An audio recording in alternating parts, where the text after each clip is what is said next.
Hey guys, Ray's Change from Team Sweater Vest here, and I want to talk about a couple things before I start talking about the gameplay of this video. The first thing being, we are Team Sweater Vest, and we're not Team Sweater Swag, as our YouTube channel, would lead you to believe. But we're Team Sweater Vest. I'm sorry if that caused any confusion in the past. I hope it's all cleared up now. We are Team Sweater Vest. We're not Team Sweater Swag. That's just our YouTube name because Team Sweater Vest was taken by some people who wanted to do, I guess, a video for a project for a class or something. I don't know why they would choose Team Sweater Vest.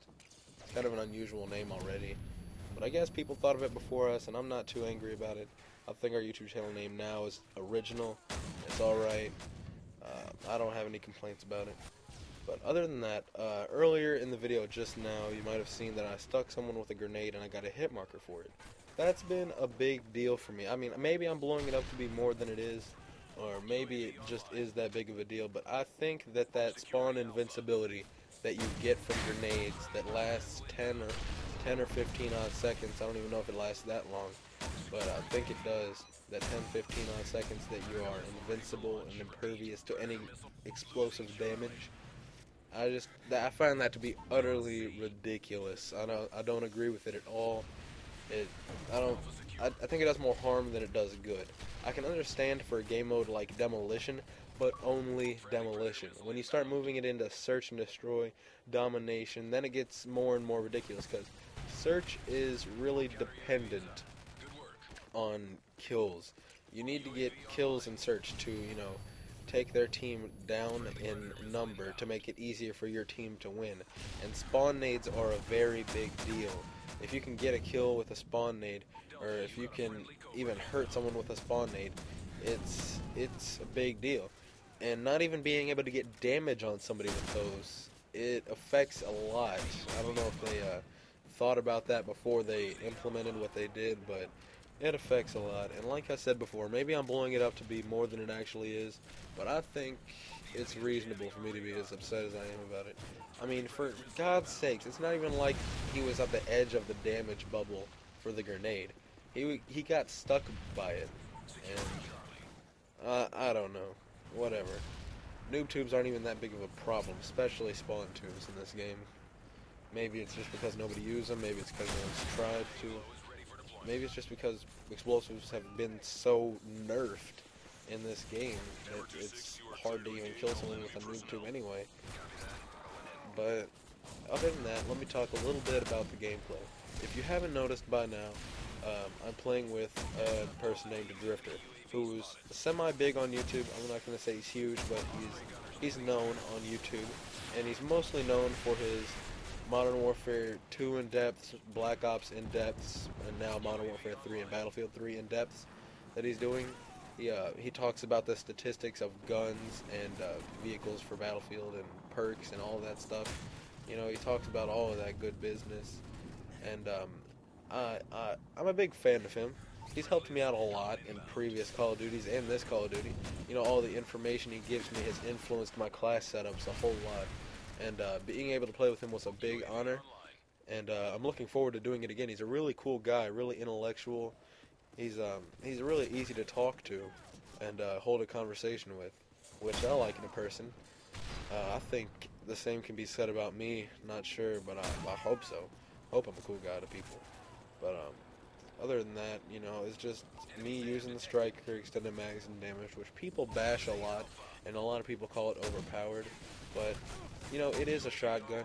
It is a shotgun. It's supposed to be able to kill in 1, maybe 2 shots from close range, and 3 medium range at most. And I mean, if you get close enough to somebody, like spitting distance to somebody, you should be able to die in a slug from a shotgun. So I don't see what the big deal is about it. I mean, maybe it has too many bullets. Maybe its fire rate's too high. I could see where people are coming from with those 2 arguments, but it is a shotgun. All in all, it is a shotgun, and this is Modern Warfare. Modern guns are a lot better than old guns or older guns. Like the Model 1887, it's a lever action shotgun, and it takes a long time to shoot. You got to pull that lever back. It takes a long time to shoot and reload and all of that. Like the Spaz 12, which I'm not gonna bash the SPAS 12, but it's a whole lot. I'm not gonna say worse, but worse in this game. I'm not gonna say it's worse, but it's worse. It's just different, you know. It's not the same as it was in Modern Warfare 2, and I'm not gonna say that I used the SPAS 12 very much in Modern Warfare 2 because I didn't. I was more of a submachine gunny guy in there, and more of an assault rifle-y guy in there than I was with shotguns. But the SPAS 12 is a lot worse. But then when you come to the overpowered part of it, you know, the overpowered part about the striker, any shotgun really turns quote-unquote overpowered if you put damage and extended mags on it, because extended mags, if you don't know, if you haven't watched a Drifter's video about shotguns or anyone's video about shotguns, putting extended mags on it increases the number of pellets per shot, and they said that they fixed it, but the Xbox 360 version of the game still has that problem, or not problem, I would say. I quite like it, but it still has that little glitchy thing. So it increases the damage, in a sense, and then damage increases the damage done by each pellet by 40%. So you're increasing the damage on an entire, like you're taking, if you hit someone with every pellet of a shotgun, you're doubling that damage pretty much if you put damage and extended mags on it. So that's a really huge difference. That's ridiculous. But any shotgun's overpowered if you just use damage and extended mags on it.